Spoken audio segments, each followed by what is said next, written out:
हमने क्या क्या चीज़ें पढ़ी थी इसमें? दो कंपेरेटर, एक आरएस फ्लिप फ्लॉप और एक डिस्चार्ज ट्रांजिस्टर, एक वोल्टेज रेजिस्टिव वोल्टेज डिवाइडर और एक आपके पास जो आउटपुट बफर है जिस पे लिखा था ना high current output something like this, जिसके साथ ये कम तो ये मुख्तलिफ कंपोनेंट्स। तो मेजर कंपोनेंट आपको ये नजर आ रहे हैं, दो कंपेरेटर है, एक रेजिस्टिव वोल्टेज डिवाइडर है, एक डिस्चार्ज ट्रांजिस्टर है और एक आरएस फ्लिप फ्लॉप है। फ्लिप फ्लॉप में हमारे पास मेमोरी एलिमेंट होता है। अभी ये आरएस फ्लिप फ्लॉप या तो 1 को सेव करेगा या 0 को सेव करेगा, तो आपको यहाँ से नजर आ रहा है। और ये जो है ना पिन नंबर, क्या क्या पिन नंबर थे, 1 2 3 4 5 6 7 8। पिन नंबर 1 देखिए ग्राउंड है, GND लिखा हुआ है। पिन नंबर 2 ट्रिगर है। पिन नंबर 6 थ्रेशोल्ड है। पिन नंबर 4 रीसेट है। अगर आपने फ्लिप फ्लॉप को रीसेट करना है तो आउटपुट भी रीसेट हो जाएगा, 555 टाइमर का आउटपुट भी रीसेट हो जाएगा। पिन नंबर 3 से आप आउटपुट लेते हैं।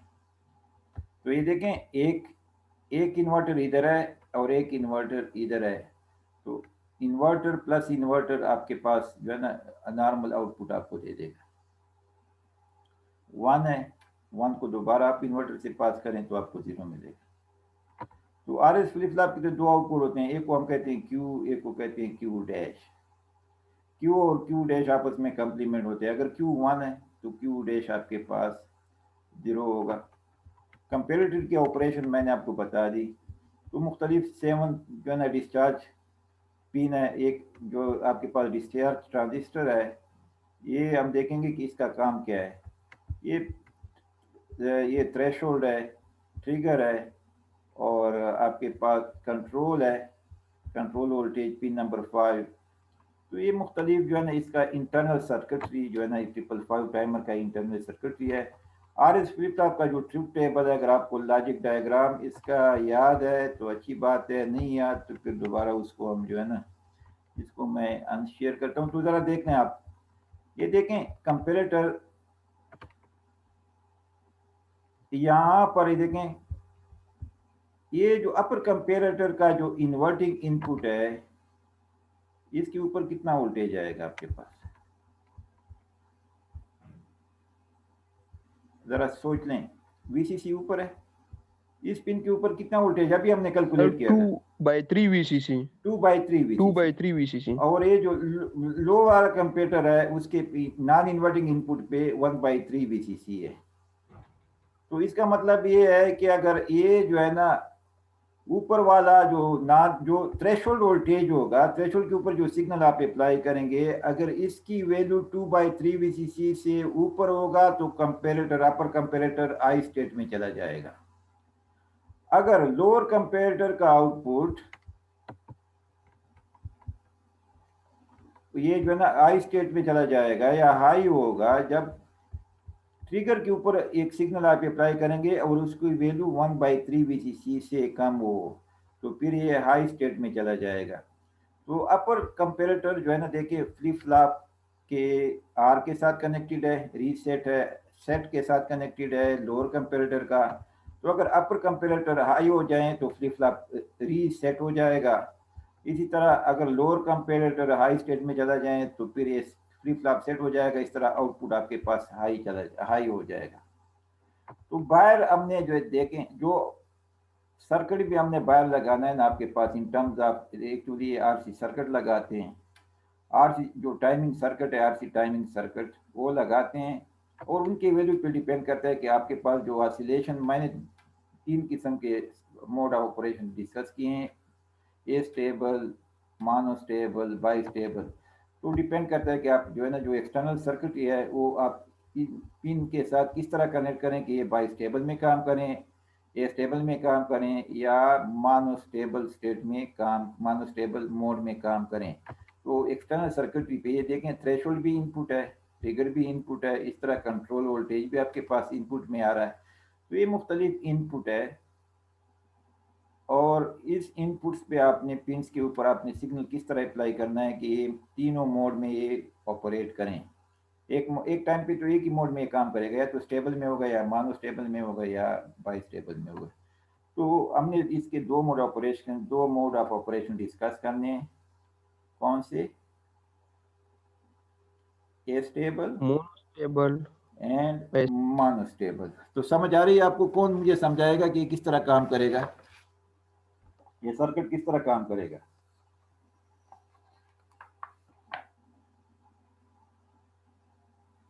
मैं जरा रीड कर सर देता हूँ। आपने भी हाँ बोले।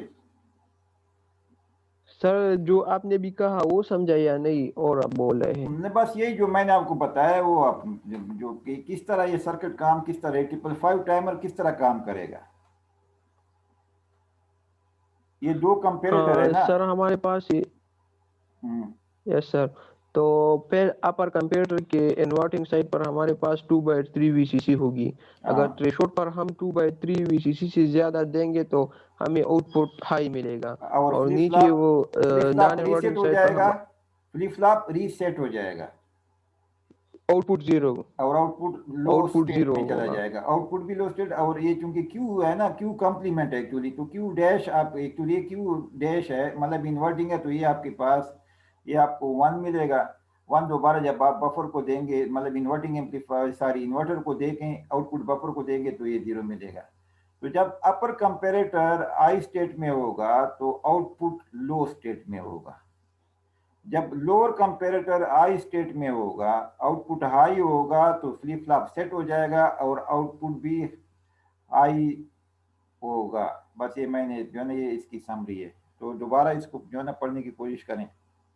बताएं, अभी जो बोल रहे थे बताएं, आप बोलें क्या कहा मैंने। और सर जी, सर आपने कहा कि जब अपर कंपेरेटर हाई स्टेट में होगा तो आउटपुट हमारे पास लो स्टेट में होगा, और जब लोअर कंपेरेटर हाई स्टेट में होगा तो आउटपुट हमारे पास हाई होगा। लेकिन उसके लिए वोल्टेज लेवल जो है ना वो आपको पता होना चाहिए कि थ्रेशोल्ड वोल्टेज कितनी होनी चाहिए यस और सर। ट्रिगर वोल्टेज कितनी होनी चाहिए। अगर थ्रेशोल्ड वोल्टेज आपके पास 2/3 वीडीसी से ऊपर होगा तो हाई अपर कंपेरेटर ऑन हो जाएगा, दूसरे तरफ उसका आउटपुट हाई होगा, फ्लिप फ्लॉप रीसेट हो जाएगा और आउटपुट जो है ना लो स्टेट में चला जाएगा। इसी तरह जब लोअर कंपेरेटर का जो ट्रिगर इनपुट है पिन नंबर 2 जो आपको नजर आ रहा है, अगर आप इसके ऊपर लो वोल्टेज अप्लाई करें मीन लेस देन 1/3 वीसीसी, तो अपर लोअर कंपेरेटर ऑन हो जाएगा या हाई स्टेट में चला जाएगा, फ्लिप फ्लॉप सेट हो जाएगा और आउटपुट हाई स्टेट में चला जाएगा। ठीक। अभी अगर आप कहते हैं कि यस मेरा जो है सर। ना आउटपुट रीसेट हो जाए, तो रीसेट के लिए फिर आप क्या करेंगे? ये जो आपको फ्लिप फ्लॉप नजर आ रहा है पिन नंबर 4 रीसेट, इस पे क्या कौन सा सिग्नल अप्लाई करेंगे ताकि फ्लिप फ्लॉप रीसेट हो जाए? और ये है एक्टिव लो जीरो इनपुट है, एक्टिव लो, तो आप जो है ना इस पे 0 जीरो। अप्लाई करें तो ये जो है ना आपके पास फ्लिप फ्लॉप रीसेट हो जाएगा। इसके साथ आउटपुट जो है ट्रिगर 555 टाइमर का आउटपुट भी जो है ना वो रीसेट हो जाएगा। हो जाएगा। ठीक। Yes sir. अगर आपने इसको जो है ना मतलब है उस इस रीसेट को आपने मतलब है सिस्टम को रीसेट नहीं करना, तो फिर आप किसके साथ इसको कनेक्ट करेंगे? पिन नंबर 4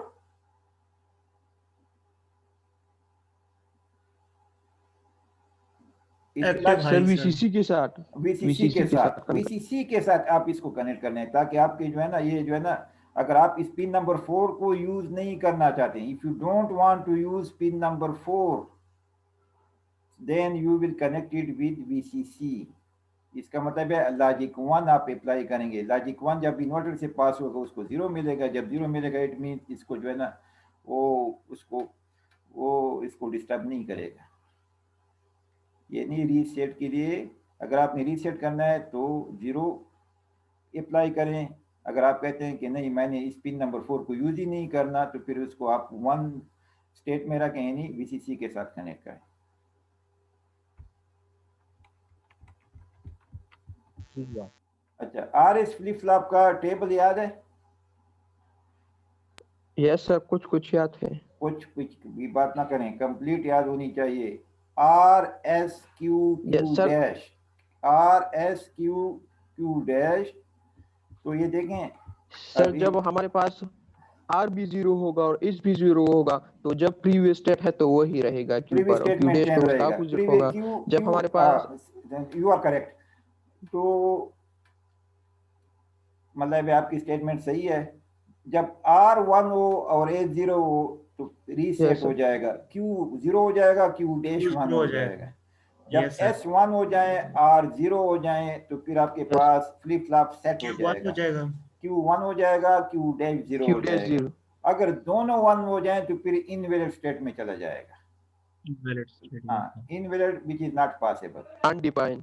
अनडिफाइंड स्टेट में चला जाएगा, तो फिर वो रेस कंडीशन शुरू हो जाती है। Yes sir. ठीक है, तो इधर जो आप देखें, आपके पास स्लाइड ऑलरेडी शेयर हो चुके हैं, उसमें जो है ना वो फ्लिप फ्लॉप की ऑपरेशन उन्होंने बताई है आपको। ठीक है ना, तो अब दो इनपुट है, दो आउटपुट है, फिर आप देखें जे के फ्लिप फ्लॉप भी आपने पढ़ा है, फिर वो क्योंकि प्रॉब्लम आते हैं तो प्रॉब्लम के साथ आपने सिस्टम को फिर डेवलप करना होता है। इसको कहते हैं इवोल्यूशनरी प्रोसेस। एक सिस्टम बना देते हैं, आपको पता चल जाता है इसमें ये डिफिशियंसीज है, तो जो नया वर्जन आता है उसमें वो डिफिशियंसी आप रिमूव कर लेते हैं, वो प्रॉब्लम ओवरकम कर लेते हैं। नेक्स्ट स्टेज में हो सकता है जो आपने नया सिस्टम डेवलप किया उसमें और भी प्रॉब्लम आ जाए, फिर जो है ना आप देखें, फिर उसमें आप चेंजेस लाते हैं, और इस तरह जो है ना ये कहानी चलती रहती है, सिस्टम में जो है ना इम्प्रूवमेंट आता रहता है। अभी देखें, आज से पहले मोबाइल फोन आपने देखे स्क्रीन छोटे थे, फिर लोगों ने कहा यार हमें तो लिखाई नजर नहीं आती, फिर उन्होंने स्क्रीन बड़े कर दिए। जब स्क्रीन बड़े गए तो उससे जो है ना मोबाइल सेट का जो साइज है वो भी बड़ा बढ़ गया ना उसका। विजिबिलिटी का भी तो मसला है ना, अगर आप स्क्रीन छोटा रखें तो फिर आप जो है ना लेटर जो है ना आप टेक्स्ट वगैरह किस तरह अपडेट करेंगे।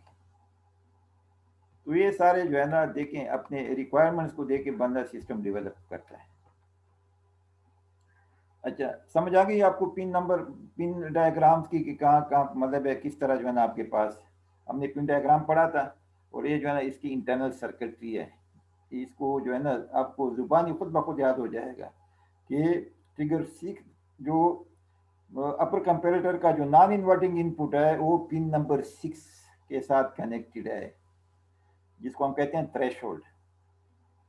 कंपेरेटर का जो नॉन इन्वर्टिंग इन्वर्टिंग इनपुट है ऊपर वाले का, वो पिन नंबर 5 के साथ कनेक्टेड है, और एक लिहाज से ये जो रजिस्टर वोल्टेज डिवाइडर है उसके साथ कनेक्टेड है। उस पिन नंबर 5 पे आपको 2/3 VCC जो है ना आपको नजर आ रहा है, तो इसको आप चेंज भी कर सकते हैं, ये याद रखें, इसको चेंज भी कर सकते हैं। आपके कंट्रोल में है ना, कंट्रोल वोल्टेज है, तो आप पे डिपेंड करता है। अगर आप इसको इस्तेमाल नहीं करना चाहें, आप कहते हैं कि यार सिस्टम जो है वो इंटरफेयर मतलब नॉइज वगैरह को अवॉइड करने के लिए, फिर आप क्या करते हैं, इधर एक छोटा सा कैपेसिटर लगा देते हैं, वो ऑपरेशन पे जो है ना फर्क नहीं डालेगा, आपको 0.001 माइक्रो या पिको फेरेड जो भी कैपेसिटर होगा वो जो है ना उसके साथ लगा दें, वो सर्किट डायग्राम में आपको नजर आ जाएगा नेक्स्ट उसमें।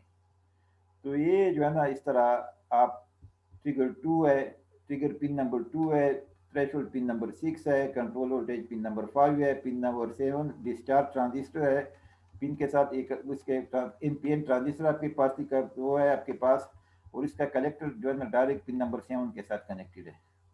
Collector of NPN transistor pin number 7 जिसके साथ डिस्चार्ज लिखा हुआ है, एंड सो ऑन।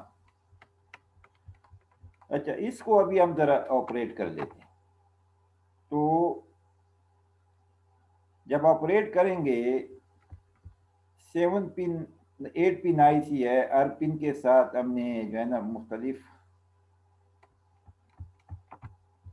मतलब है उसके साथ एक्सटर्नल एलिमेंट्स लगाने हैं, खासकर जो पिन नंबर 6 है, पिन नंबर 2 है, पिन नंबर 7 है, और इस तरह पिन नंबर 5 है। तीन तीन तो क्लियर है ना, एक वीसीसी है 8 number, pin number 1 ground, pin number 3 output, pin number 4, तो 4 पिन तो आपके पास ये जो है ना ये आपको नजर आ रहे हैं कि इस पिन के साथ क्या कनेक्ट करना है। पिन नंबर 6 5 2 7 इनके साथ आपने एक्सटर्नल कंपोनेंट किस तरह लगाने हैं कि इसके साथ कि ये जो है ना यदि स्टेबल काम करें, यदि मानोस्टेबल काम करें, यदि बाई स्टेबल काम करें। 555 टाइमर को आप जो है ना इस तरह जो है वीसीओ के तौर पर भी इस्तेमाल कर सकते हैं, वोल्टेज कंट्रोल्ड ऑसिलेटर। ये हम जो है ना जब आप कम्युनिकेशन पढ़ेंगे तो ये टर्म आपको याद होनी चाहिए, वोल्टेज कंट्रोल वीसीओ की तौर पर ये 555 टाइमर किस तरह काम करेगा, यदि वीसीओ हम किस तरह इस्तेमाल कर सकते हैं। यानी जो आउटपुट ऑसिलेशन प्रोड्यूस हो गए उसका वोल्टेज के साथ क्या ताल्लुक है, जो सिग्नल आप अप्लाई करते हैं उसके साथ क्या ताल्लुक होगा। अच्छा, ए स्टेबल ऑपरेशन, ये जो है ना फ्लाइट की बुक है, इलेक्ट्रॉनिक डिवाइसेस। तो इसको ए स्टेबल मोड को हम फ्री रनिंग रिलैक्सेशन ऑसिलेटर भी कहते हैं और ए स्टेबल मल्टी वाइब्रेटर भी कहते हैं इसको। 555 timer connected to operate in the A-stable mode is a free running relaxation oscillator। तो रिलैक्सेशन ऑसिलेटर इसको क्यों कहते हैं? Because it is non sinusoidal oscillator, और इसको हम जो है ना ए स्टेबल मल्टी वाइब्रेटर भी कहते हैं। अच्छा, अभी हमने पढ़ा था फ्लिप फ्लॉप। तो फ्लिप फ्लॉप क्या चीज है? It is a memory element. Flip flop is a memory element. अभी जो है ना ए स्टेबल मोड में हम एक्सटर्नली 2 रजिस्टर कनेक्ट करेंगे और एक कैपेसिटर एक्सटर्नली, और एक कैपेसिटर जो पिन नंबर 5 है इसके साथ कनेक्ट करेंगे। तो अभी हमने देखना है कि ये सर्किट किस तरह काम कर रहा है। क्या क्या कनेक्ट करना है हमने एक्सटर्नली? 2 रजिस्टर्स, उसको हम कहते हैं R1 R2। मुख्तलिफ किताबों में कोई RA RB कहता है, कोई एक्सटर्नल कोई और नाम देते हैं, RA RB। यहाँ पर उन्होंने कहा है R1 R2। और जो एक्सटर्नल कैपेसिटर है सी एक्सटर्नल, तो ये R1 R2 और सी एक्सटर्नल, ये जो है ना आपके पास RC टाइमिंग सर्किट बनाते हैं। तो जो उसका टाइमिंग होगा, टाइम का जब आप रेसिप्रोकल देते हैं तो आपको जो है ना फ्रीक्वेंसी देता है।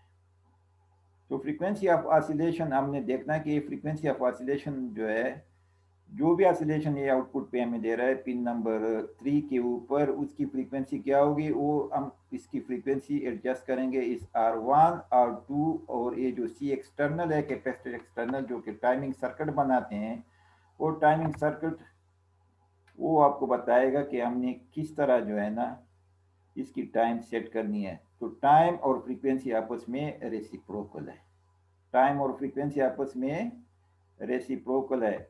अभी इसमें देखें, जो पिन नंबर 6 है और पिन नंबर 2 है, पिन नंबर 2 हमारे पास ट्रिगर है और पिन नंबर 6 हमारे पास थ्रेशोल्ड है।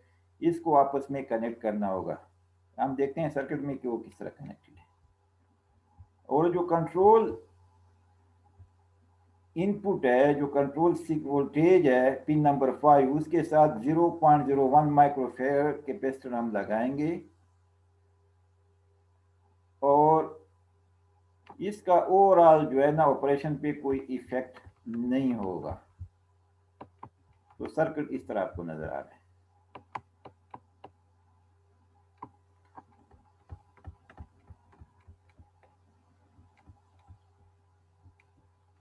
R1 ये जो है ना आपके पास सर्किट इस तरह, अभी उधर जाएंगे सर्किट पर। R1 R2 सी एक्सटर्नल तीनों सीरीज में कनेक्टेड है। ट्रिगर 2 और 6 दोनों कनेक्टेड है आपस में और कैपेसिटर के साथ इधर कनेक्टेड है। डिस्चार्ज जो है आपके पास पिन नंबर 7 यहाँ पर कनेक्टेड है और R1 जो है ना यहाँ पर VCC के साथ कनेक्टेड है। अभी मैंने कहा ना कि अगर हम पिन नंबर 4 को इस्तेमाल ना करना चाहें तो फिर इसको आप जो है ना उसको आप VCC के साथ कनेक्ट करें। If you don't want to use, connect करें। यस हाँ, सर। तो ये जो है ना ये जो सर्किटरी आपको नजर आ रही है, ये ए स्टेबल ऑपरेशन आपको प्रोवाइड करेगा। 555 timer connected as an astable multivibrator. तो आउटपुट पे आपको रेक्टेंगुलर वेव या स्क्वायर वेव मिलेगा, डिपेंड करता है कि आप इसको किस तरह जो है ना ये R1 R2 C इसको आपने एडजस्ट करना होगा।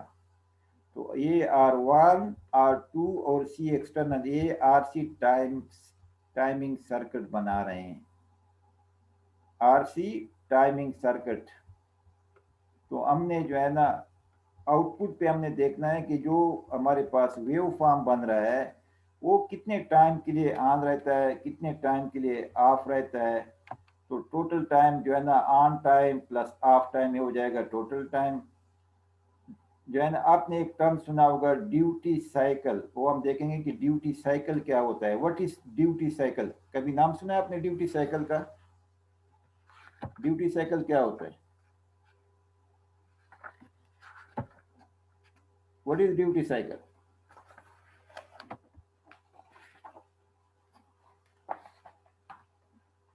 अच्छा, आप में से बोलें, आप हफ्ते में कितनी मरतबा आते हैं यूनिवर्सिटी इन जनरल? 4 दिन सर। 3 दिन। 5 दिन आते हैं, 5 दिन, 5 days a week। Sir ji, duty cycle वो साइकिल होता है जिसमें सिग्नल और सिस्टम एक्टिव होता है, मतलब वो पीरियड मैं ऑफ वही टाइम। बात करता हूँ जिसमें सिस्टम ऑन रहता है, जिसमें सिस्टम ऑन यस सर। रहता है। तो आप देखें हमारी यूनिवर्सिटी 5 दिन के लिए ऑन रहती है, 2 दिन के लिए ऑफ रहती है। टोटल वीक में 7 days होते हैं, तो ड्यूटी साइकिल क्या हो जाएगा? 5 / 7। अंडरस्टैंड? बात समझ आ रही यस है? सर। ड्यूटी साइकिल क्या हो जाएगी यूनिवर्सिटी के लिए? और ये जो ड्यूटी साइकिल है ये परसेंटेज में होता है, क्योंकि ऊपर भी टाइम है नीचे भी टाइम है, तो टाइम टाइम तो खत्म हो गया ना। ऊपर अगर आवर्स में है, नीचे भी आवर्स है, तो आवर्स आवर खत्म। आप परसेंटेज में लिखते हैं कि कितने परसेंटेज जो है ना आपके पास सिस्टम इन टर्म्स ऑफ जो है ना टोटल टाइम वो ऑन रहता है। लेट से आपके पास एक स्क्वायर वेव है, उसका जो पीरियड है वो है लेट से 10 सेकंड। 5 सेकंड के लिए वो ऑन रहता है, 5 सेकंड के लिए ऑफ रहता है। तो इसका ड्यूटी साइकिल कितना हो जाएगा?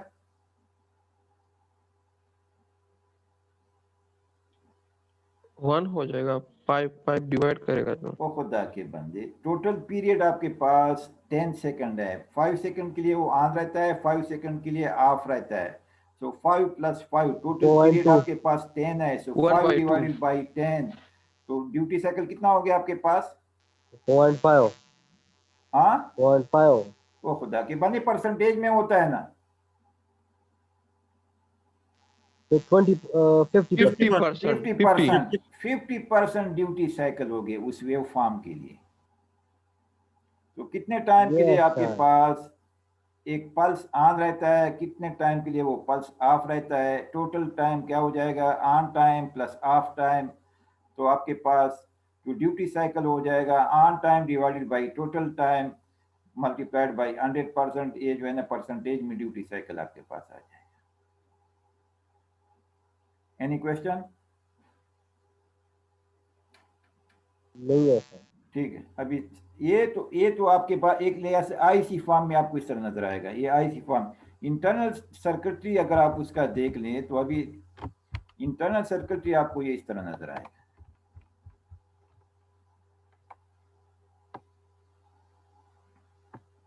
ये इंटरनल सर्किटरी है, वही सर्किट है। अभी देखें, पिन नंबर 2 और पिन नंबर 6 को आपने ज्वाइन किया और उसको कैपेसिटर के साथ लगा दिया। R1 R2 सी एक्सटर्नल तीनों सीरीज में कनेक्टेड है। अभी यहां पर देखें, ये स्टेबल मोड ऑफ ऑपरेशन है। पिन नंबर 4 परमानेंटली आपने वीसीसी के साथ कनेक्ट किया। तो 2 और 6 देख लें, कैपेसिटर जो है R1 और R2 के थ्रू चार्ज हो रहा है और कैपेसिटर डिस्चार्ज हो रहा है R2 और ट्रांजिस्टर के थ्रू। जो पिन नंबर है, पिन नंबर 7, वो R2 के साथ कनेक्टेड है। पिन 6 और 2 वो जो है ना कैपेसिटर सी एक्सटर्नल के साथ कनेक्टेड है। तो आप देखें, चार्जिंग हो रहा है R1 और R2 के थ्रू और डिस्चार्जिंग हो रहा है R2 और ट्रांजिस्टर के थ्रू। मैंने आपको कहा इसको आप जरा इसमें पढ़ लें, फ्लाइट के साथ जो है ना पढ़ लें तो आसानी रहेगी आपको। बताएं आप, काशिफ आप बताएं चार्जिंग किस तरह हो रहा है?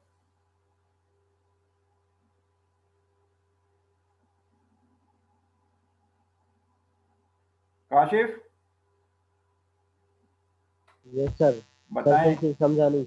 हाँ R1 discharging ये R3 देखें और आर, R4. वह देखें चार्जिंग लाइन देखने नजर आ रहा है, R1 R2, ये देखें चार्जिंग ऊपर लिखा हुआ है R1 R2।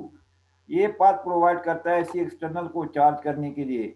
डिस्चार्ज हो रहा है Yes, वो sir. R2 और ट्रांजिस्टर के थ्रू वो डिस्चार्ज हो रहा है, फिर ग्राउंड हो जाता है। ठीक है सर. ठीक है, so charging of C external is through R1 and R2 connected in series, and discharging is through R2 and transistor QD। तो पिन नंबर 7 इधर कनेक्टेड है और पिन नंबर 5 के साथ आपने कैपेसिटर लगा दी यहाँ पर 0.01 पत्नी माइक्रोफेरेड है, कितना है वो कैपेसिटर आपने वहां पर लगा दी। तो चार्जिंग आप देखिए इनिशियली जब आप स्विच को ऑन करेंगे तो क्या होगा, कैपेसिटर की क्या स्टेट होगी, कैपेसिटर अनचार्ज होगा, कैपेसिटर अनचार्ज होगा. अनचार्ज होगा। इसका मतलब है कैपेसिटर के ऊपर 0 एम्पियर हो रहा है, यहाँ पर कैपेसिटर के ऊपर 0 एम्पियर हो रहा है।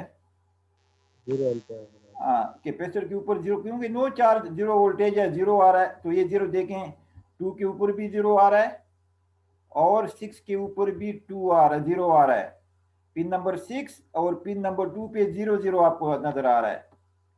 तो ये देखिए कौन सा कंपेरेटर, अपर कंपेरेटर आपके पास लो स्टेट में होगा और लोअर कंपेरेटर देखें यहाँ पर है जो इन्वर्टिंग इनपुट है अपर कंपेरेटर का, उसके ऊपर 2/3 VCC एम्पियर हो रहा है, और जो अपर कंपेरेटर का नॉन इन्वर्टिंग इनपुट है उस पर 0 एम्पियर हो रहा है। इसका मतलब है अपर कंपेरेटर लो स्टेट में होगा, इसका मतलब है आउटपुट 0 आ रहा है आपके पास अपर कंपेरेटर का। लोअर कंपेरेटर में पिन नंबर 2 देखें ट्रिगर इनपुट है, इस पे 0 आ रहा है आपके पास, 0 नजर आ रहा है ना यहाँ पर, क्योंकि कैपेसिटर इनिशियली अनचार्ज है और यहाँ पर जो है ना 1/3 VCC है। तो अपर लोअर कंपेरेटर आई स्टेट में होगा, अपर कंपेरेटर लोअर स्टेट में होगा, यहाँ पर 0 इधर 0 इधर 1, तो फ्लिप फ्लॉप सेट होगा। और जब फ्लिप फ्लॉप सेट होगा तो Q0 Q जो Q कॉम्प्लीमेंट नजर आ रहा है, ये Q आपके पास क्या हो जाएगा, ये क्योंकि कॉम्प्लीमेंट फॉर्म में है ना, तो Q0 होगा आपके पास। जब 0 होगा तो दोबारा इन्वर्टर को आप अप्लाई करें तो आउटपुट 1 होगा आपके पास, हाई हो जाएगा, आउटपुट आई होगा। लेकिन अभी देखें ये जो आउटपुट है, क्योंकि इधर तो लो आउटपुट है, ये ट्रांजिस्टर के बेस के साथ कनेक्टेड है, ट्रांजिस्टर का बेस लो है, इसका मतलब है ट्रांजिस्टर ऑफ रहेगा। इस ट्रांजिस्टर को ऑन करने के लिए कितना वोल्टेज चाहिए, उसके VBE कितना चाहिए आपको, बेस और इमीटर के दरमियान वोल्टेज आपको कितना चाहिए। ये transistor as a gate as a switch काम करता है, ट्रांजिस्टर को ऑन करने के लिए देखें VBE कितना चाहिए, या जल्दी बोले ना। 0.7 वोल्ट। 0.7, तो वो जो सिग्नल है वो 0.7 से कम है यहाँ पर 0.7, तो ये ट्रांजिस्टर ऑफ रहेगा।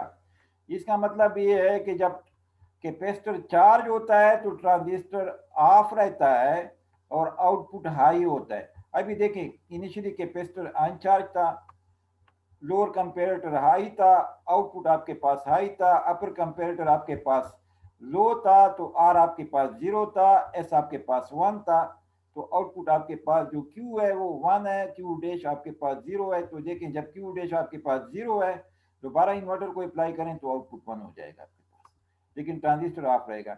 अभी देखें कैपेसिटर आहिस्ता आहिस्ता चार्ज होना शुरू हो गया with the passage of time, capacitor charge हो रहा है R1 और R2 के थ्रू। तो देखें आहिस्ता आहिस्ता जब वोल्टेज बढ़ रहा है, अभी यूं ही आप 1/3 VCC से आगे बढ़ेंगे, लोअर कंपेरेटर जो है ना वो आपके पास ऑफ होना शुरू हो जाएगा।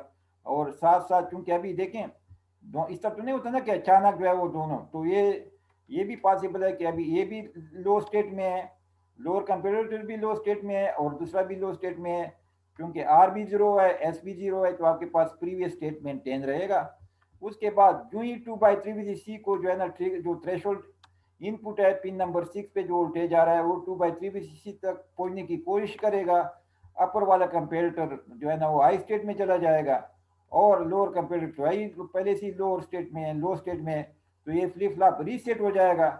Q जो है ना आपके पास 1 होगा, जो ही Q 1 हो जाएगा ट्रांजिस्टर ऑन हो जाएगा, और जब ट्रांजिस्टर ऑन होगा तो ये देखें कैपेसिटर के लिए रास्ता जो है ना वो कंप्लीट हो गया डिस्चार्ज के लिए। तो कैपेसिटर अभी जो है ना और थ्रू और ट्रांजिस्टर क्यूडी के थ्रू जो है ना ग्राउंड उसमें जो भी करंट्स हैं वो जो है डिस्चार्ज पाथ जो है इसके लिए प्रोवाइड हो जाएगा, और ये जो है ना ये ग्राउंड हो जाएगा। करंट जो है ना आप देखें तो capacitor will discharge to R2 and QD toward the ground, और आउटपुट आपके पास लो रहेगा। तो इसका मतलब ये है कि जब कैपेसिटर चार्ज हो रहा है, इधर इस डायग्राम में देख लें 1/3 VCC से लेकर 2/3 VCC तक चार्ज हो रहा है तो आउटपुट हाई होगा, और जब ये जो है ना एक्सपोनेंशियली डिस्चार्ज हो रहा है आपके पास तो आउटपुट आपके पास लो रहेगा। तो जब C एक्सटर्नल चार्ज होता है तो आउटपुट हाई होता है, और जब C एक्सटर्नल डिस्चार्ज होता है तो आउटपुट आपके पास लो होता है। ये तरीके जो है ना ये इसका जो है ना ऑपरेशन जो है इस तरह आप एक्सप्लेन करने की कोशिश करें, समझने की कोशिश करें। और ये साइकिल जो है ना चार्जिंग और डिस्चार्जिंग का जो ये साइकिल है ये रिपीट होता जाता है, ये कहानी ये स्टोरी जो है ना रिपीट होती जाती है। कौन बताएगा ये काम किस तरह करता है? स्टार्ट से ले लें, स्टार्ट से शुरू करें कि ये काम किस तरह करेगा।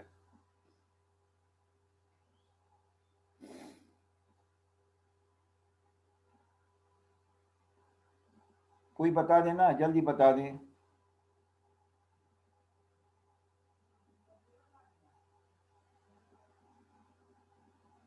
सर स्टार्ट से ऐसा है कि VCC सर हम अप्लाई करें तो इनिशियली इसकी पे कोई चार्ज नहीं होता, चार्ज कोई नहीं वोल्टेज होंगे नहीं तो होता। वो जीरो होंगे। सी एक्सटर्नल के क्रॉस कोई वोल्टेज अपेयर नहीं हो रहा, कोई वोल्टेज नहीं है उसके तो क्रॉस, अनचार्ज है।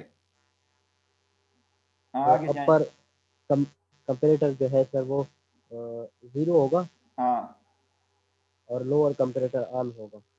लोअर कंपेरेटर क्योंकि ऊपर लोअर कंपेरेटर के नॉन इन्वर्टिंग इनपुट पे 1/3 VCC आ रहा है आपके पास, और जो अपर कंपेरेटर का नॉन इन्वर्टिंग इनपुट है वो उसके ऊपर 0 आ रहा है, 0 वोल्ट यस है सर। या 0 आ रहा है।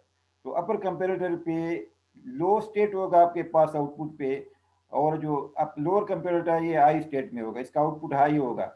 तो फ्लिप फ्लॉप सेट हो जाएगा। जब सेट होगा इसका मतलब ये है कि ये जो क्यू नजर वहाँ आ पे रहा है ये क्यू आपको एक्चुअली 0 दे रहा है।